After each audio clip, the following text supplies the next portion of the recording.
भीतर बरौआला, लहंगा के भीतर बरौआला, आ चोली के भीतर बबौआला, चोली के भीतर बबौआला। हाँ चढ़ल जवानी बरौएला राजा, बरौएला राजा, चढ़ल जवानी बरौएला राजा, बानी हरान लटकौआला।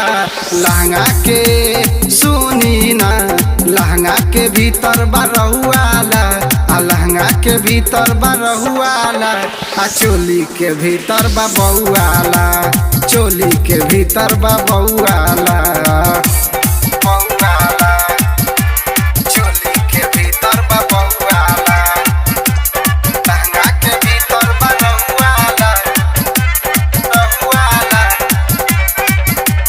चोली के भीतर बबौआला।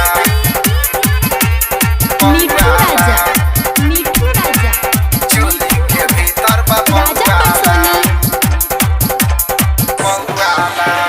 अंगे अंगे भरल जवानी रहे राजा पहिले, भर गइल बा दूध जवन में, एही से हम कहिले।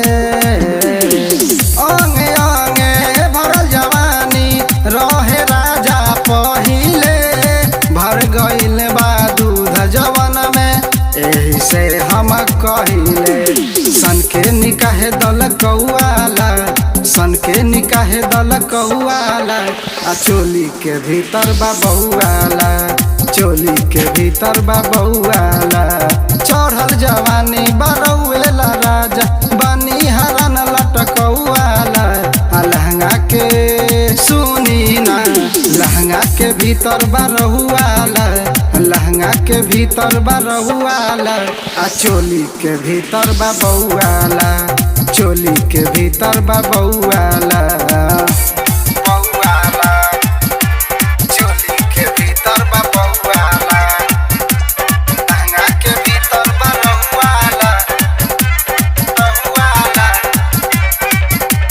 चोली के भीतर बबौआला, मिठू राजा, मिठू राजा, चोली के भीतर राजा बबौआला। पटोनी, बबुए खाती कहतानी करी तनका दया जी, हवे राउर लाल सैया करी तनका माया जी। बबुए खाती कहतानी करी तनका दया जी, हवे राउर लाल सैया करी तनका माया जी। राइटर रवि हवे रहुएला, अजय निराला हवे रहुएला, आ चोली के भीतर बबौआला, आ चोली के भीतर बबौआला। हाँ चढ़ल जवानी बरौएला राजा, बानी हरान लटकौआला। लहंगा के सुनी ना, लहंगा के भीतर बरहुआला, लहंगा के भीतर बरहुआला, आ चोली के भीतर बबौआला, चोली के भीतर बबौआला।